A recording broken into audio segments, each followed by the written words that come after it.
तो हेलो प्यारे बच्चों, क्या हाल चाल। आई होप आप अच्छे होंगे और एकदम जबरदस्त तरीके से पढ़ाई कर रहे होंगे। मैं अमित कुमार अपने YouTube चैनल सीको फिजिक्स में आप लोगों का हार्दिक स्वागत अभिनंदन जबरदस्त तरीके से करता हूं।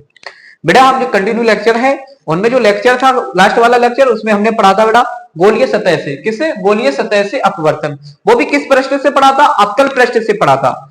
अवतल नहीं, उत्तल पृष्ठ से पढ़ा था। आज जो पढ़ने वाले हैं वो अवतल पृष्ठ से पढ़ने वाले हैं। ठीक है, हमने उत्तल पृष्ठ से पढ़ लिया, अब पढ़ेंगे अवतल पृष्ठ से।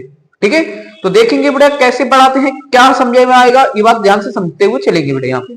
ठीक है, थोड़ा सा ध्यान देंगे बेटे, अच्छे से समझ में आ जाएगा क्योंकि हमने पीछे लेक्चर में आपको समझा दिया अच्छे से, तो ये वाला थोड़ा आसान से पड़ जाने वाला है आपको समझने में। ठीक है, तो देखते हैं बेटा, डायग्राम बनाएंगे इसका।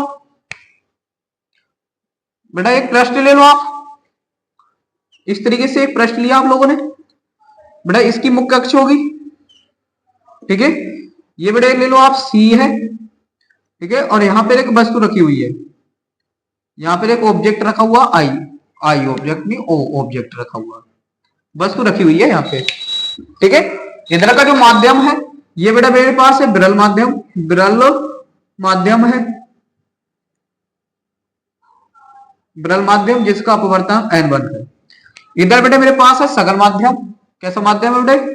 सघन माध्यम है, यह है सघन माध्यम, सघन माध्यम।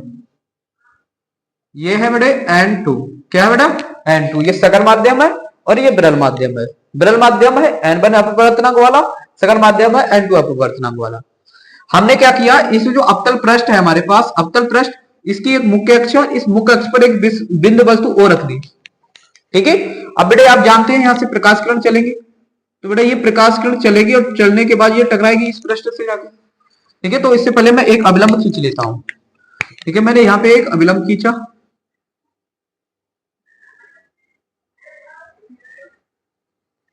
ये ठीक है, तो ये प्रकाश किरण जैसे इस विरल माध्यम से सघन माध्यम पे जाएगी तो ये अभिलंब की तरफ झुकेगी। कैसे झुक जाएगी? अभिलंब की तरफ झुक जाएगी कुछ इस तरीके से।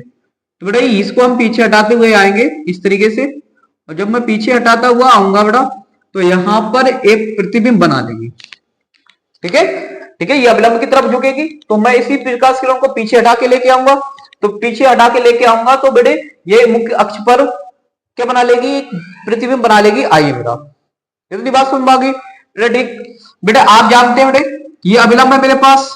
ठीक है, यहां पे जो वस्तु काट रही है इसका नाम दे दो m, और यहां से एक अभिलंब डाल दो मुख्य अक्ष पर। किस पे डाल देंगे बेटा? मुख्य अक्ष पर एक डाल दो आप अभिलंब, जिसका नाम है m n। m ऊपर हो गया और n नीचे हो गया। इसके इस केंद्र को बोल दो o डैश केंद्र है। ठीक है, इससे प्रकाशिक केंद्र, इस अवतल पृष्ठ का प्रकाशिक केंद्र o डैश है। ठीक है बेटे, आगे मैं बात करता हूं o डैश से। यहां से समझेंगे बेटा, यहाँ पे इससे o डैश से यहां तक की, o डैश से और ऑब्जेक्ट तक की बीच की दूरी, मतलब वस्तु से प्रकाशिक केंद्र तक की बीच की दूरी को क्या लिखते हैं? यू लिखते हैं। क्या लिखते हैं बेटे? यू लिखते हैं। यहां से यहां तक की दूरी होती है बेटा यू। क्या हो जाती है? यहां तक की दूरी यू हो जाती है बेटा। यहां से इमेज है मेरे पास, और इमेज से बेटा इसके प्रकाशिक केंद्र तक की बीच की दूरी को लिखते हैं बी। वस्तु की दूरी, प्रतिबिंब की दूरी क्या लिखी जाती है? बी लिखी जाती है बेटा। उसके बाद मैं थोड़ा सा बात कर लेता हूं, थोड़ा सा इधर, यहां से मैं बात करता हूं बेटा, ये प्रकाशिक केंद्र, वक्रता केंद्र, प्रकाशिक केंद्र और वक्रता केंद्र के बीच की दूरी क्या होती है? कैपिटल आर होती है ना। ठीक, आगे मैं बात कर लेता हूं बेटा, यहां पे फोकस ले लो आप कहीं पर, फोकस, ये फोकस होगा तो फोकस से ओ के बीच की दूरी क्या होगी? एफ होगी, होगी ना, होगी।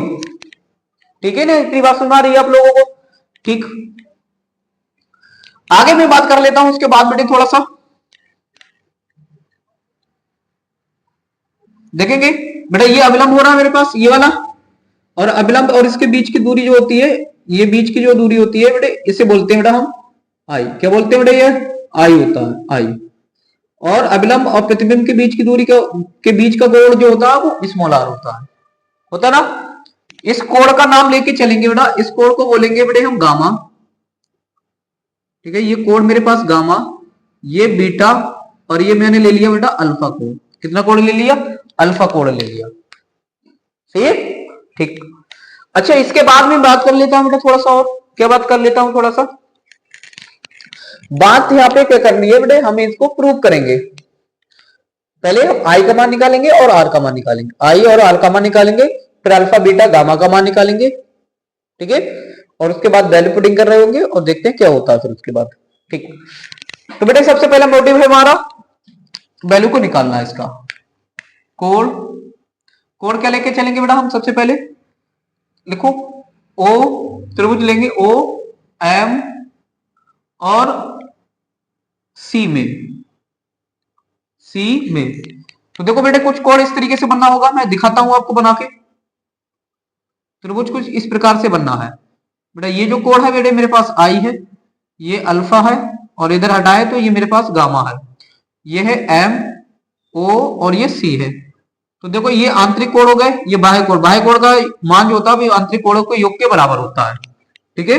तो बेटा हो जाएगा गामा बराबर अल्फा प्लस के आई, यहां से आई का मान निकालेंगे तो बेटे मेरे पास आई का मान हो जाएगा गामा माइनस के अल्फा, ठीक है। ऐसे आ जाओ इस वाले पे, इस वाले त्रिभुज पे, त्रिभुज कौन सा सर, देखेंगे ध्यान से, त्रिभुज बेटा आपके ले लो आप आई एम और सी में, सी में, ठीक है, आई एम सी में क्या हो जाएगा बेटा, यहां पे कोण, यहां पे हो जाएगा कोण। देखो यहां पे भी कोण निकाल के बताते हैं बेटे आपको इस तरीके से बेटा, जहां पे ये बेटा मेरे पास है आई एम और ये सी है, तो ये तो अल्फा हो ही रहा है हमारे पास, ये आर है और ये बीटा है, सी, तो इसका योगफल, इसका मान इन दोनों के योगफल के बराबर होगा। तो गामा बराबर हो जाएगा अल्फा प्लस के, सॉरी बीटा प्लस के आर, बीटा प्लस के आर। यहां से आर का मान निकालेंगे, तो आर का मान जब निकालेंगे तो हो जाएगा मेरे पास गामा प्लस के माइनस के बीटा, माइनस के बीटा आ गया बेटा, आर का मान भी आ गया, ठीक है। अब लगाएंगे स्नेल के नियम से, लिखेंगे आप स्नेल के नियम से, स्नेल के नियम से, स्नेल का नियम कहता है साइन आई बटे के साइन आर, किरण कहां से जा रही है, सघन माध्यम में, तो सघन माध्यम क्या, n2 बटे के n1। आप लिखेंगे आई व आर सूक्ष्म कोण है, सूक्ष्म कोण है, सूक्ष्म कोण है बेटा, तो क्या हो जाएगा आई बटे के आर बराबर n2 बटे के n1, क्रॉस मल्टीपल करेंगे, इसकी इधर करेंगे, तो क्या आ जाएगा बेटा, यहाँ पे आ जाएगा हमारे पास n1 are, sorry I n1 आई, इसकी n1 की गुणा आई के साथ हो जाएगी, बराबर इसकी इसके साथ होगी, तो n2 आर हो जाएगा, n2 आर हो जाने वाला है बेटे, ठीक है। यहां से वैल्यू पुटिंग करेंगे इसकी, तो पहले तो समीकरण नंबर 1 देके चलो रख ही दो, मान नहीं रख दो, समीकरण 1 में रखने पर आप लिखेंगे आई व आर का मान समीकरण 1 में रखने पर, समीकरण 1 में रखने पर, 1 में रखेंगे तो बढ़ा जाएगा n1, आई की वैल्यू मेरे पास जो आई है वो आई है गामा माइनस के अल्फा, और बेटे बराबर का मैं करता हूं n2, आर कितना बेटे मेरे पास आया, आर जो आया वो आया गामा माइनस के बीटा, गामा माइनस के बीटा आया, सही है बेटे, इतना आ गया बेटे। और इसको समीकरण नंबर 2 देख के चलेंगे, कितना देख के चलेंगे बेटा, इसे समीकरण नंबर 2, और इसी समीकरण नंबर 2 में गामा अल्फा और बीटा के मान को हम फाइंड करने वाले हैं, ठीक है। चलो फाइंड करते हैं बेटे, यहाँ पे सबसे पहले हम कोण को लेके चलेंगे बेटा, हमें मान चाहिए अल्फा का, तो हम कोण लेंगे ओ M I, O M I, इसको लो O M N, O M N, आप लिखेंगे ओ एम एन, त्रिभुज ओ एम एन में, ठीक है, त्रिभुज हो गया मेरे पास, त्रिभुज ओ एम एन, क्या हो गया बेटा, ये कोण है, ये 90 का कोण बना रहा है, यहां से देखेंगे ध्यान से, ये 90 का कोण, 90 के सामने ये कट हो गया, ये वाली लाइन ये वाली होगी, तो इसके सामने ये क्या हो गया, लंब हो गया, तो tan का फार्मूला लगाएंगे लंब बटे के आधार, लंब बटे के आधार, आधार क्या होगा यहाँ पे ओ एन, ठीक है। तो लिखेंगे tan अल्फा बराबर एम एन बटे का ओ एन, ठीक है। ऐसे त्रिभुज अगला यूज करेंगे बेटा, अगला त्रिभुज कैसा यूज करेंगे, अगला यूज करेंगे I M N, I M N में, ठीक है। तो बेटे यहाँ पे क्या होगा भाई, ये कॉन्सेप्ट टेन बीटा बराबर लंब लंब भाई हमारा एम एन ही हो रहा है, एम एन बटे का आई एन, ठीक है। अगला फिर त्रिभुज यूज करेंगे बेटा, अगला त्रिभुज क्या बनना है सर, अगला त्रिभुज देखो सी एम एन बनना है, सी एम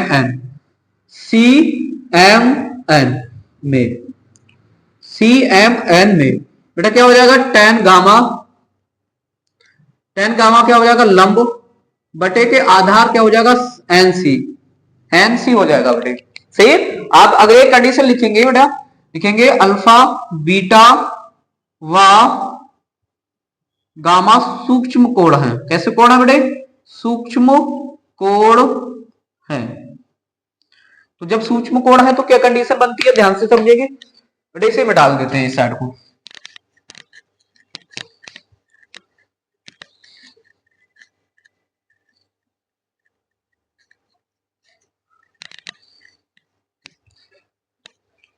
देखेंगे तो सूक्ष्म कोण होने पर बेटे हो जाएगा हमारे पास अल्फा बराबर एम एन बटे का ओ एन, ठीक है।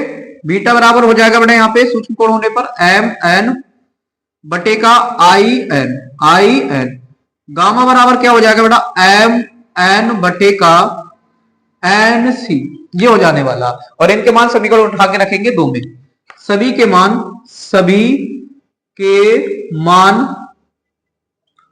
समीकरण दो में रखने पर, ठीक है। तो रखेंगे बेटे इसमें तो हो जाएगा मेरे पास एन वन, गामा कितना बेटे मेरे पास एम एन बटे का एन सी माइनस अल्फा कितना हो रहा है एम एन बटे का ओ एन, ठीक है, बराबर बेटे से हटाते हैं थोड़ा सा। अगला लिखेंगे बेटा यहाँ पे एन टू बराबर गामा कितना बेटी एम एन बटे के ओ एन माइनस बीटा कितना हो रहा है, तो बीटा ये हो रहा है एम एन बटे का आई एन, है ना बेटा। आपको इस वाली साइड से एम एन दिखाई दे रहा होगा कॉमन, इधर से भी एम एन कॉमन है ना, कॉमन ले लेते हैं फटाफट से बेटा। ये हो जाएगा मेरे पास एन वन इंटू का एम एन और रह जाएगा बेटा एक बटे के एन सी माइनस एक बटे के ओ एन बराबर N two into M N, ठीक है। और ये हो जाएगा मेरे पास एक बटे के ओ एन माइनस एक बटे के आई एन, एम एन से एम एन को निपटा दिया और एन वन की गुणा इसके साथ करेंगे तो एन वन बटे का N C minus N one बटे का क्या हो जाएगा ओ एन हो जाएगा, सही है। इसकी भी अंदर मल्टीप्लाई करेंगे, इसकी किसकी एन टू की, जब एन टू की एक से गुणा करेंगे तो बनेगा बेटे हमारे पास एन टू बटे का O N minus N two की फिर एक से करेंगे तो एन टू एकम एन टू बटे आई एन हो जाएगा, सही है ना बेटा। एक कंडीशन और लिख लो, लिखो आप बोलेंगे ओ डैश व एन संपाती है,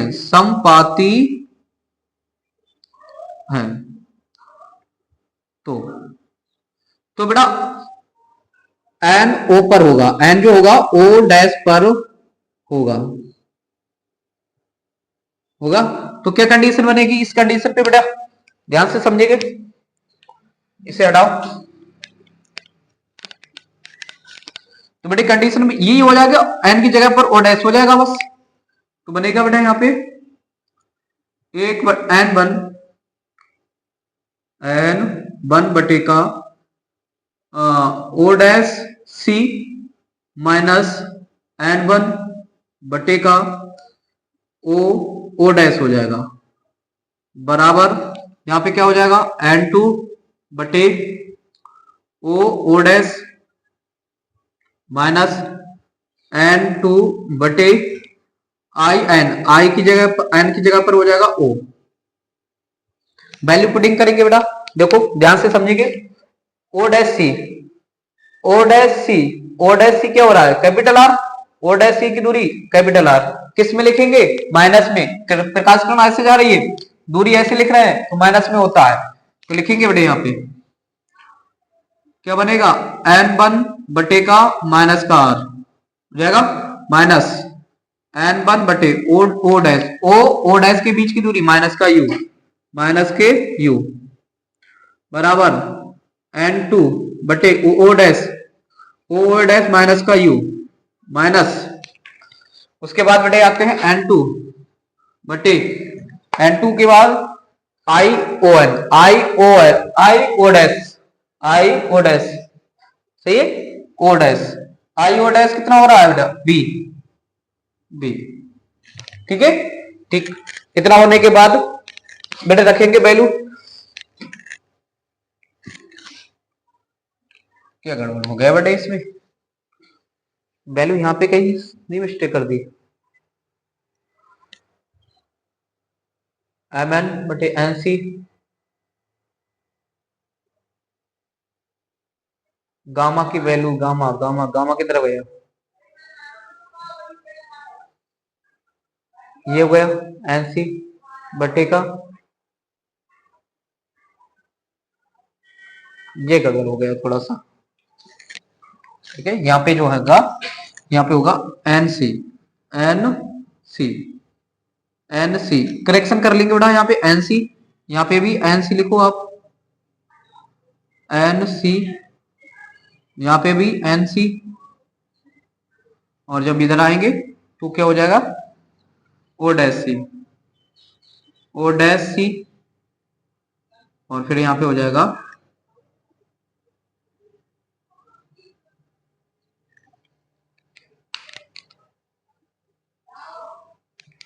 यहाँ पे क्यों चेंज करवा रहे हैं, ओ एन है ये हमारे पास, ओ एन, यहाँ पे कोई वैल्यू चेंजिंग नहीं होगी बेटे, ओ एन, ओ एन, और यहाँ पे भी ओ एन ही रहेगा, ओ एन, ठीक है, चेंज होना इस वाली साइड में, ये चेंज होना ये वाला, N C, N C, N C, और बेटे यहाँ पे हो जाएगा माइनस के आर, सही है, एनसी यही तो हो रहा है, एनसी, एनसी ओ डैश पे पहुंचेगा, ठीक, उसके बाद बेटे ये मेरे पास है माइनस का यू, ये मेरे पास, ठीक है, ओ एन, ओ एन कितना हो रहा है, ओ एन, ओ एन, ठीक है मेरे पास, आगे हटाते हैं इसे बेटे, तो बेटे यहाँ पे ध्यान से समझेंगे, तो हो जाएगा n1 बटे के माइनस का r, और इधर में बात कर लेता हूँ बेटे, माइनस माइनस हो जाएगा मेरे पास प्लस, n1 बटे के u बराबर n2 बटे के r माइनस का, और बेटे ये भी माइनस, तो माइनस माइनस ये हो जाएगा प्लस, प्लस n2 बटे के b हो जाएगा, तो बेटे आप क्या करेंगे, यहां से इसको इधर लेके आओ, इसको मैं इधर लेके आता हूँ, ठीक है, इसको मैं इधर लेके आता हूँ, तो बेटे और इसको मैं n2 को बटे का r जो है इधर आएगा तो प्लस का हो जाएगा, माइनस का n1 बटे के r हो जाने वाला, इसको बाद में लिख दिया, इसको इधर ले गए तो प्लस का बन गया, बराबर n2 बटे के b, ये प्लस का इधर आएगा तो माइनस का n1 बटे के u हो जाने वाला, हर समान है, एक बार लिख लो आप, और बेटे बन गया n2 माइनस के n1, और बराबर क्या हो जाएगा n2 बटे के b माइनस n1 बटे के u, ठीक है, इसे व्यवस्थित करके लिखेंगे तो n2 बटे का b माइनस n1 बटे का u बराबर n2 माइनस का n1 बटे के r, बेटा यही हमारे अपवर्तन के लिए सूत्र हो गया, सही है बेटे, यही बेटे सूत्र होता अवतल पृष्ठ से, अपवर्तन का जो सूत्र होता है वो यही होता है, आई होप बात सुन रही होगी, एक बार रिपीट करके देख लेना बेटा, थोड़ा सा बीच में मिस्टेक हो गई थी वो सही कर दी मैंने, ठीक है, तो रिपीट करके देखेंगे तो अच्छे से आपको समझ में आ जाने वाली बात समझ रही, ठीक है, तो बेटा ये तो हो गया हमारा फिनिश, बोलिए सत्य